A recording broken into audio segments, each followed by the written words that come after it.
April 30th, 1975. The war officially ended, but for many Vietnamese, the struggle never did. Nearly 50 years later, we must ask, did national reconciliation ever truly happen, or was it just a slogan? Hoa Hop Tân took national reconciliation, a righteous policy but wrongly executed, and the consequence, a war that in spirit never ended. I don't ever slow up, no I don't take shit. I got no love for the fakeness. If you wanna play tough and wanna hate this, I'll always show up. I don't ever slow up, no I don't take shit. I got no love for the fakeness. If you wanna play tough and wanna hate this, I'll always show up and make a statement. I don't ever slow up, no I don't take shit. I got no love for the fakeness. If you wanna play tough and wanna hate this, I'll always show up and make a statement. Everything I do so instinctive and so passionate. Every word I move so descriptive. Of the war ever truly intend to reconcile? Families were torn apart. Millions were forced into Vung King Timor, remote, barren lands where they lost homes, jobs, and dignity. At the same time, urban entrepreneurs, ethnic Chinese, and the middle class had their businesses seized under a campaign to reform private capitalism. What followed was a wave of boat people, Vietnamese, risking everything to flee the land they once called home. But it wasn't just people. The South's memory, its culture, was targeted. Thousands of pre-1975 songs were banned. Bolero and Kai Long were branded decadent or reactionary. Writers and musicians were silenced. And even when this censorship loosened in the 2000s, new forms of control emerged. Lyrics scrutinized, decorations misinterpreted, like the case of singer Jam Vin Hung, criticized for wearing a decorative badge alleged to resemble the Old South Vietnam.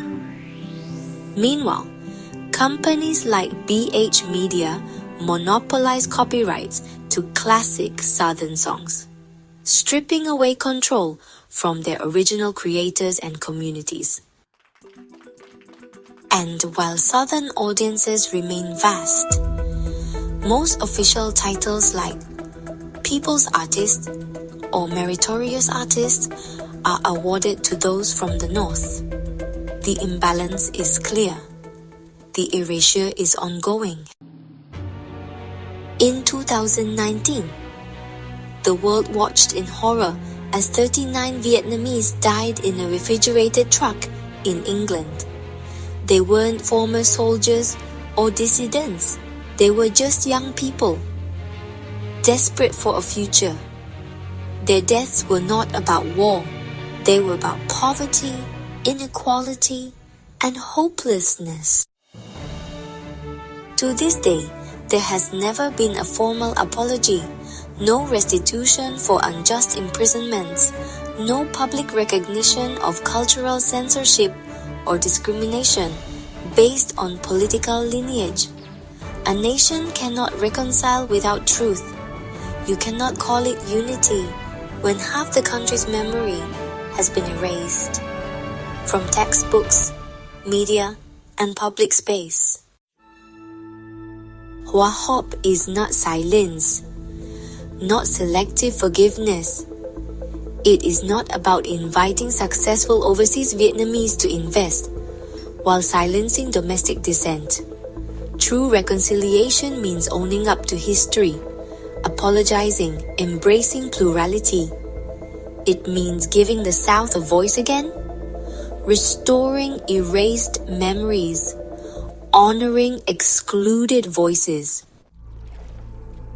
Until that happens, national reconciliation will remain an empty slogan, and more Vietnamese will continue to live by any means possible, not because they want to forget Vietnam, but because Vietnam has forgotten them.